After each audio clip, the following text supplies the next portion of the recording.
মৰমৰ ছাত্ৰ-ছাত্ৰীসকল, আজি আমি আলোচনা কৰিবলৈ লৈছোঁ তোমালোকৰ ষষ্ঠ শ্ৰেণীৰ যিখন ছায়েন্সৰ কিতাপ আছে, সেই ছায়েন্সৰ কিতাপৰ পাঠ নম্বৰ ৩ৰ আটাইকেইটা এক্টিভিটিজ। গতিকে তোমালোকে প্ৰথমৰ পৰা শেষলৈকে ভিডিঅ'টো ভালদৰে মনোযোগেৰে চাবা আৰু যদি ভিডিঅ'টো ভাল লাগে তেনেহ'লে লাইক, শ্বেয়াৰ আৰু ছাবস্ক্ৰাইব কৰি দিবা।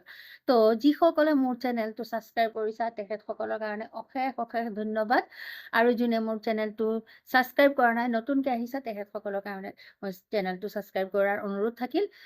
আৰু তোমালোকে প্ৰথমতে এটা কাম কৰিবা, চেপ্টাৰটো ভালকে পঢ়িবা, পঢ়ি লৈ বুজি তাৰপিছত প্ৰশ্নৰ উত্তৰখিনি মুখস্থ কৰিবলৈ চেষ্টা কৰিবা। আৰু যদি তোমালোকে চেপ্টাৰটো পঢ়াৰ তোমালোকৰ সময় নাই, তেনেহ'লে অন্ততঃ তোমালোকে চাবাচোন ভিতৰত কিছুমান সেউজীয়া বাকচ থাকে, তোমালোকে কি জানিলা, কি জানিলো বুলি এনেকুৱা বাকচ থাকে। অন্ততঃ সেই বাকচখিনি তোমালোকে বাকচৰ যিখিনি কথা দিয়া আছে সেইখিনি অন্ততঃ তোমালোকে মুখস্থ কৰিবলৈ চেষ্টা কৰিবা। তাৰপিছত আছে তালিকা, তোমালোকক দি আছে আমি কি কি শিকিলো।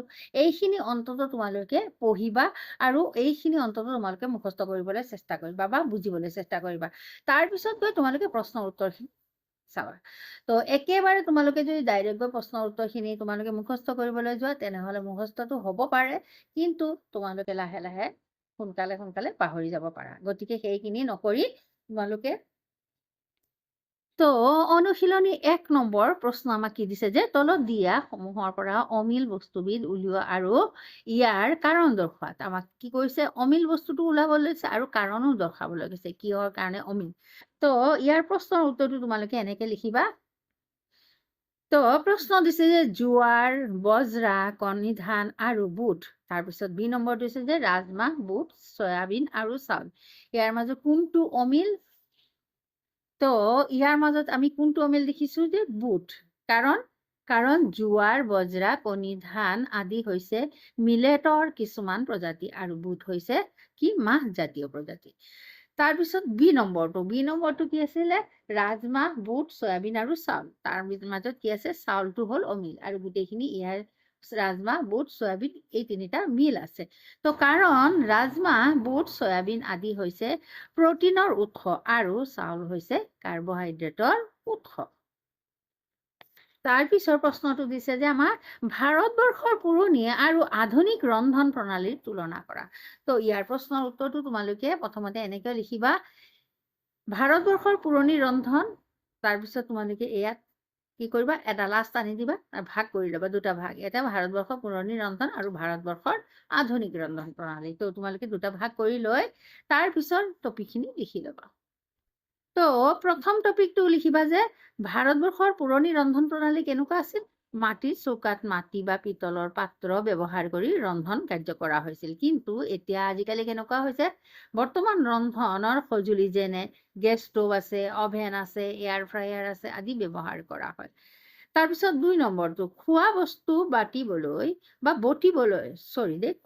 বটিবলৈ কি হয়? শিল পতা আৰু খুন্দিবলৈ উৰাল আৰু ঢেঁকী ব্যৱহাৰ কৰা হৈছিল আগৰ দিনত। কিন্তু আজিকালি মানুহে সেই বস্তুবিলাক ব্যৱহাৰ কৰা অসম্ভৱে হৈ গৈছে। কিয়?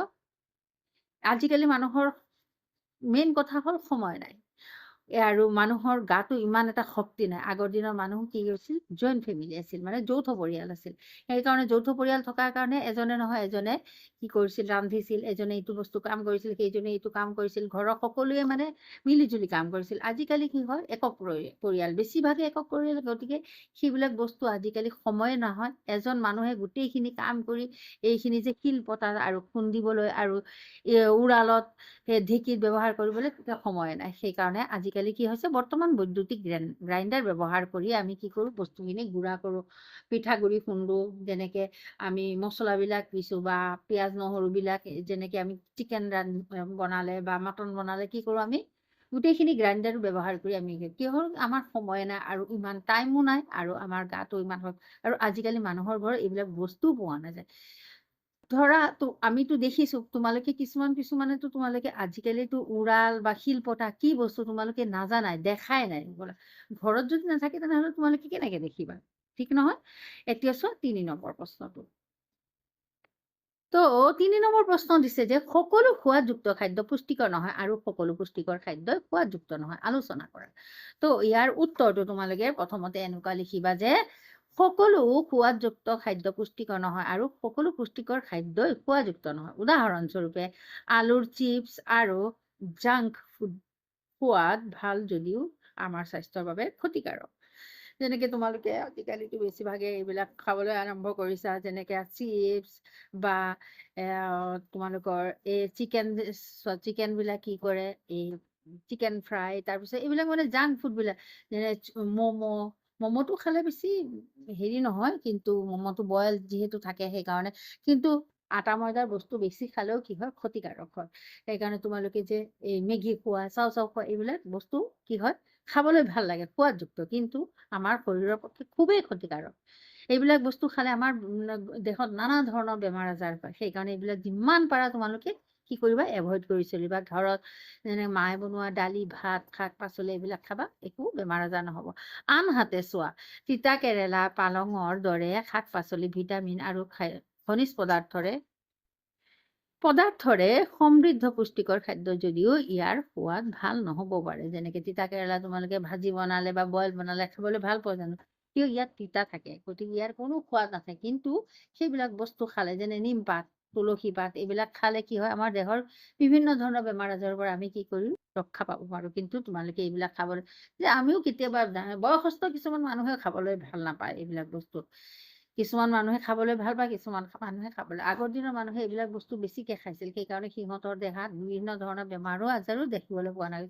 আজিকালি আমি এইবিলাক বস্তু খোৱা বন্ধ কৰি দিছো, সেইকাৰণে আমাৰ দেহত বিভিন্ন ধৰণৰ বেমাৰ আজাৰ কি হৈছে, আমাৰ দেখা দিছে। এতিয়া চোৱা 4 নম্বৰ প্ৰশ্নটো। 4 নম্বৰ প্ৰশ্ন আমাক দিছে যে তলত উল্লেখ কৰা 3বিধ খাদ্য সামগ্ৰীত তুমি কোনবিধ খাবা আৰু কিয় খাবলৈ ইচ্ছা কৰিবা। প্ৰথমতে কি দিছে, নম্বৰটো দিছে বটলত থকা ফলৰ ৰস, সতেজ ফলৰ ৰস, সতেজ ফল। তো কোনটো খাবলৈ তুমি খাবা, কোনটো খাবা জানানে? সতেজ ফলটো খাবা। সতেজ ফল খালে কি হয়, সতেজ ফলৰ ভিতৰত যে যিটো আহযুক্ত সতেজ, যেনেকে আমি আম খালে আমৰ ভিতৰত চাবাচোন এটা আহ আছে, সেই আহটো খালে আমাৰ ধৰা বহুতো যেনেকে আহ খালে কি হয়, আমাৰ মুখত সোৱাদ বাঢ়ে, কিন্তু খাবলৈ এইবিলাক আহযুক্ত খাদ্য হয়। আৰু আহযুক্ত খাদ্য খালে কি হয়, আমাৰ পেটটো চাফা হবলৈ কি হয়, তাক সহায় কৰে। তো গতিকে তোমালোকে কি কৰিবা, যিমান পাৰা সতেজ ফল খাবা। তো মই সতেজ ফল খাম, কাৰণ সতেজ ফল খালে ফলৰ সকলো অংশৰ পৰা পৰিপোষকবোৰ পাম।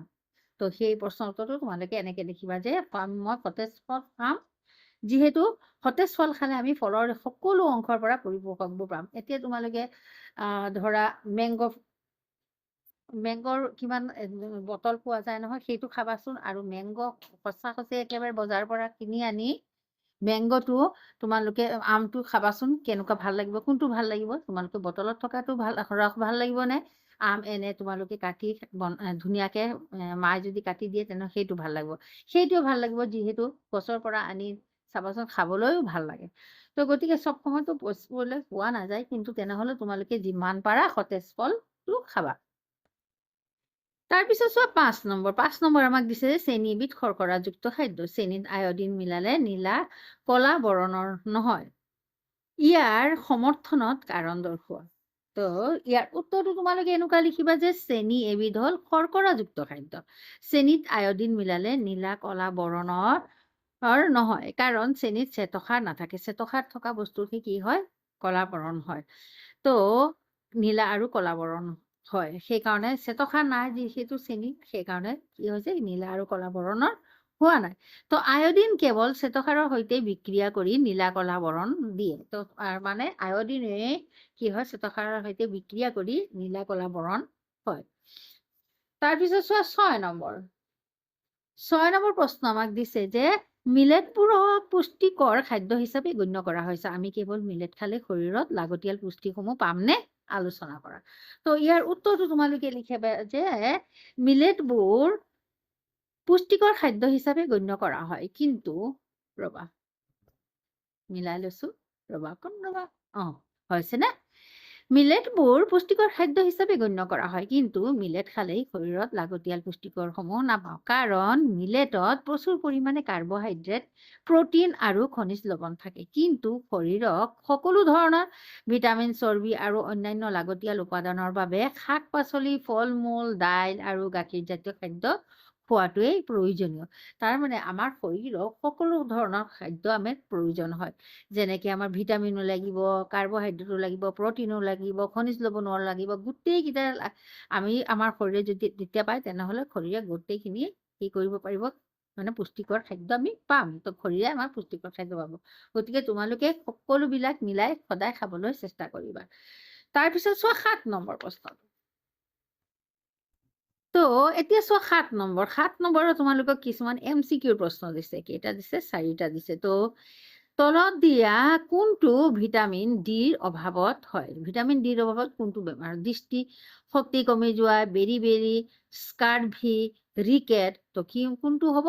D number, rickets. তাৰ মানে ভিটামিন ডিৰ অভাৱত আমাৰ কি বেমাৰ হয়? ৰিকেট বেমাৰ হয়। তাৰপিছত চোৱা 2 নম্বৰ। তলত দিয়া কোনটো ৰোগ ভিটামিন চিৰ অভাৱত হয়? দৃষ্টিশক্তি কমি যোৱা, স্কাৰ্ভি, ৰিকেট, ৰক্তহীনতা। তো ইয়াৰ উত্তৰটো হ'ব স্কাৰ্ভি। তাৰ মানে ভিটামিন চিৰ অভাৱত আমাৰ কি বেমাৰ হয়? স্কাৰ্ভি। তাৰপিছত 3 নম্বৰটো দিয়া। তো 3 নম্বৰ তলত দিয়া কোনটো ভিটামিন এৰ অভাৱত হয়? দৃষ্টিশক্তি কমি যোৱা, হাড় আৰু দাঁত ক্ষয় হোৱা, ক্ষয় যোৱা, বেৰি-বেৰি, স্কাৰ্ভি। তো ইয়াৰ উত্তৰটো হ'ব দৃষ্টিশক্তি কমি যোৱা। ভিটামিন এৰ অভাৱত আমাৰ কি হয়? দৃষ্টিশক্তি কমি যায়। তো সেইকাৰণে তোমালোকে ভিটামিনৰ এৰ পোৱা সকলো বস্তু খাবা। Vitamin A, C, vitamin D গোটেইখিনি খাব লাগিব। তো গোটেইখিনি খালেই আমাৰ শৰীৰত সকলো ধৰণৰ পুষ্টিকৰ খাদ্য সকলো ধৰণৰ পুষ্টিকৰ খাদ্য আমাৰ শৰীৰত লাগে। গতিকে সেইকাৰণে তোমালোকে এ ভিটামিনৰ যিবিলাক বস্তু থাকে, যিবিলাক খাদ্যত এ ভিটামিন থাকে সেইখিনিও খাবা। চি ভিটামিন থকা খাদ্য খাবা, ডি ভিটামিন থকা খাদ্য খাবা। এতিয়া চোৱা 4 নম্বৰ। তলত দিয়া কোনটো ৰোগ লোৰ অভাৱত হয়? ৰক্তহীনতা দিছে, তাৰপিছত আমাক দিছে দৃষ্টিশক্তি কমি যোৱা, বেৰি-বেৰি, স্কাৰ্ভি। তো ইয়াৰ তলত দিয়া কোনটো ৰোগ লোৰ অভাৱত হয়? ৰক্তহীনতা। তো তোমালোকে এই ৰক্তহীনতা, ইয়াত তোমালোকৰ অপশ্যন দিয়া আছে ABCD। তো ABCD তোমালোকে যিটো শুদ্ধ হয় সেইটো কি কৰিবা? ভুলটো তোমালোকে এই যি বৃত্ত দিয়া আছে সেইটো পুৰা পূৰ কৰি ল'বা।